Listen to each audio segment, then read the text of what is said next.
Solo agradecerte, querido compañero, de todos estos años, y en ti, fundamentalmente al pueblo venezolano. Yo no soy yo sin mi circunstancia. Y mi circunstancia es un momento de representación de mi pueblo en esa esquinita importante donde se juntan los grandes ríos, en un momento muy particular de la historia de América Latina, donde en el marco de un mundo que se estruja y que se globaliza, pero globalización no es igual a integración, ni menos justicia.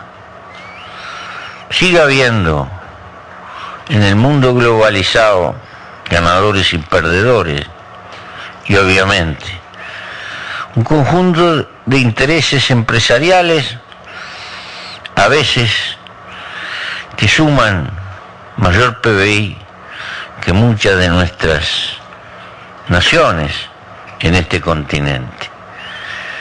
Nos toca vivir además una época donde todo está basado en el crecimiento permanente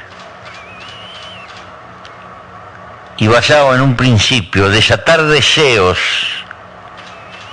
insatisfechos 100% en las grandes masas para lograr de que la gente sea consumidora por encima de todas las cosas y que se esfuerce a lo largo de su vida en consumir lo más posible y pagar la mayor cantidad de cuotas posible, y así sucesivamente.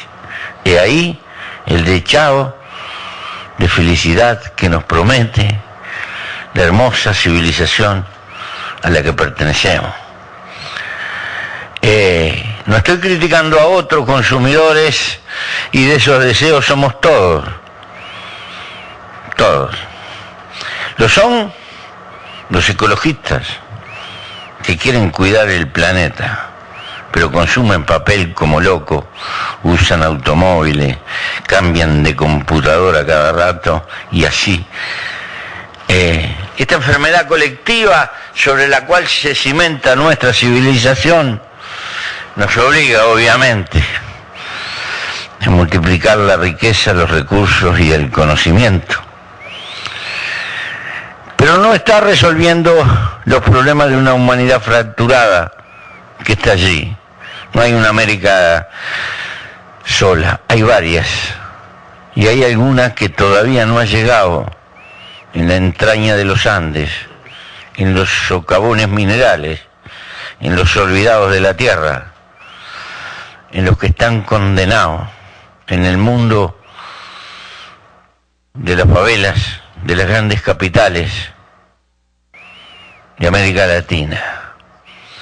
Se ha hecho muchísimo, es mucho más lo que queda por hacer.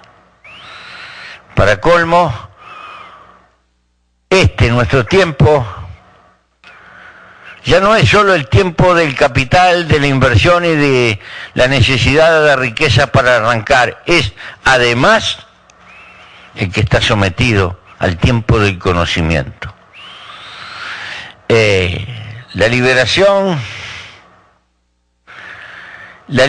posible tiene mucho de sembrar conocimiento y cultura en el seno de las grandes masas. Y creo que en definitiva la liberación no se regala, se gana. Y ganarla es un duro aprendizaje de las grandes masas. Y como cualquier batalla, es posible ganar y es posible perder. En este trance de la historia, quienes hace 50 años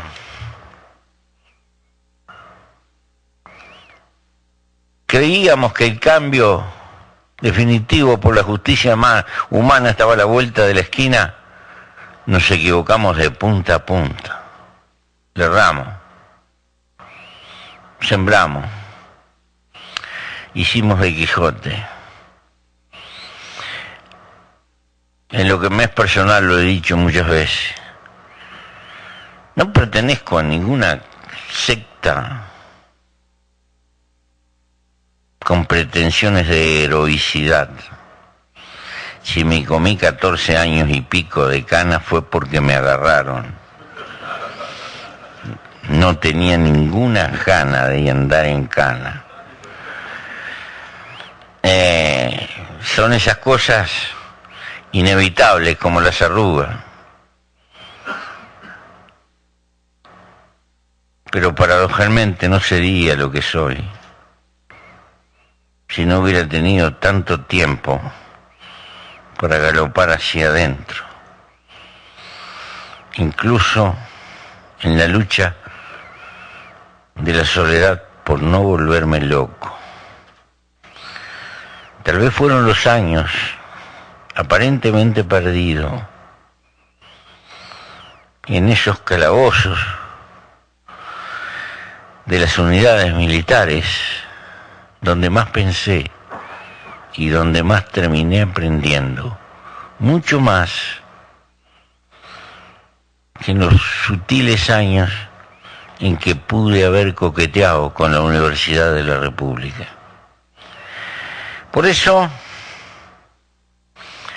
no creo que haya triunfo definitivo porque no existe derrota definitiva.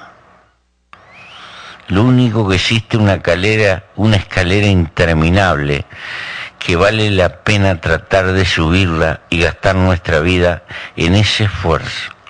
Hagamos nuestra cuota parte y otros vendrán que seguirán nuestra obra permanentemente inconclusa.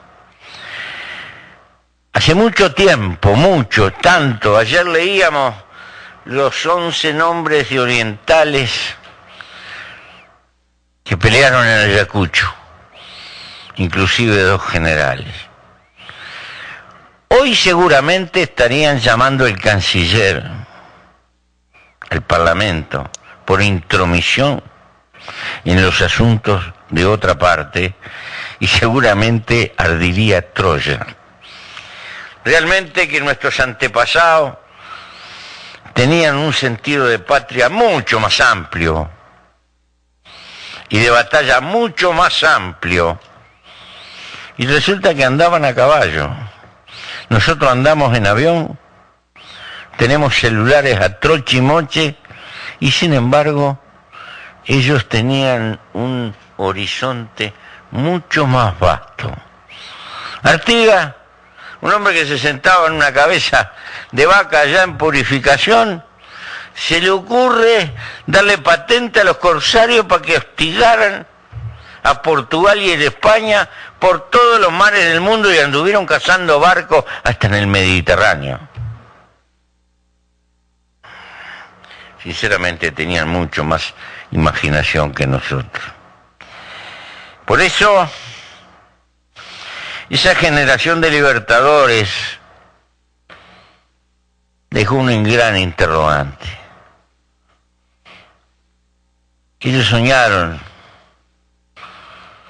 tácitamente que los nuevos estados emergentes se construirían sobre los límites de los viejos virreinatos. No tuvieron suerte. Cada puerto importante terminó construyendo intereses portuarios que terminaron componiendo, mal que bien, una nación. En realidad, hemos construido muchos países. La nación está por construirse. Los venezolanos son mis compatriotas, lo son los colombianos, los peruanos, ni que hablar, los argentinos. Y tenemos 2 lenguas fundamentales y muchas otras olvidadas en la entraña de nuestros pueblos indígenas. Hoy que el mundo se globaliza, yo sé que hay que tener raíces para atrás, pero para tener brotos que vayan para adelante, no simplemente para cultivar recuerdo. El mundo que viene no tendrá piedad con los débiles y se está agrupando en gigantescas unidades. En Oriente se están levantando tal vez dos de las unidades más importantes que ha visto la historia del hombre arriba de la tierra. Latinoamericano, ¿qué vamos a hacer? ¿Cuál va a ser nuestro peso en la humanidad? Negociando atomizados en un montón de repúblicas, sin una voz en común, sin una posición en común, sin la gestación de un espacio en común, sin la defensa de una cultura en común, sin la posesión del conocimiento y de la ciencia en común, sin la investigación. No quiero ni pensar cuáles serían las consecuencias de que esta globalización continúe y apriete y nos encuentre atomizados. ¿Seremos tan raquíticos? Venimos a Venezuela, entre otras cosas, para decirle humildemente al continente y al Mercosur que Venezuela tiene que entrar en el Mercosur.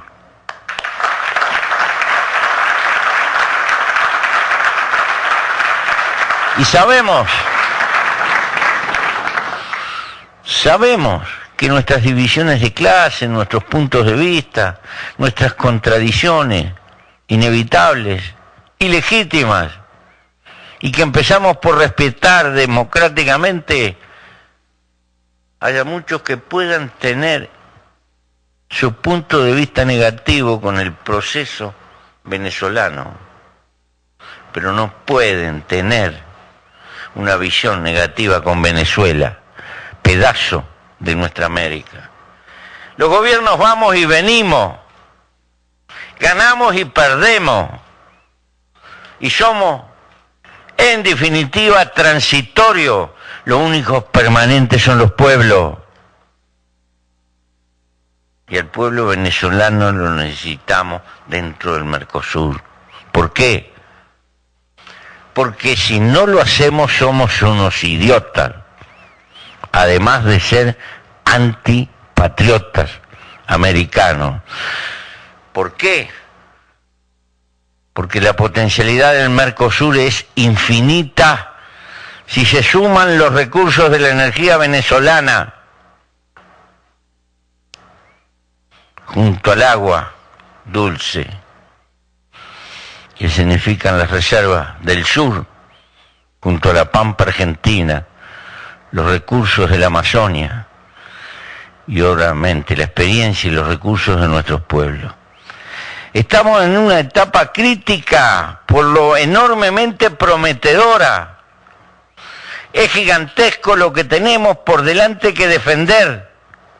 No tenemos derecho a estafarle el porvenir a las masas que van a nacer de nuestras entrañas. Esta lucha es para que nuestros hijos sean mejores que nosotros, pero necesitan contenido, y un contenido superior al que hemos tenido nosotros. Por eso no son cosas secundarias las que están en juego.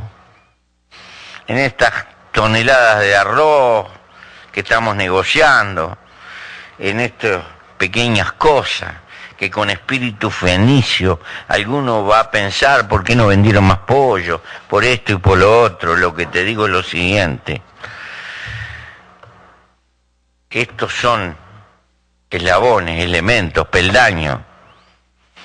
El partido de fondo, el partido que va a decidir esto, es que dentro de 20, 30 años seamos una voz fuerte en el mundo para podernos defender. Y si no, a llorar al cuartito, componeremos la fila de los pueblos derrotados. Y aunque los pueblos siempre tienen razón, los pueblos también han perdido. También hay naciones desaparecidas. También hay causas populares enterradas. También hubo signos negativos que duraron demasiado tiempo. Quiere decir que acá no hay ningún triunfo automático. Acá lo que hay es una causa hermosa por la unidad de los americanos del sur, que está desafiante, palpitante, y si antes era una aspiración intelectual, hoy es una autodefensa para los tiempos que van a venir. Gracias, venezolanos.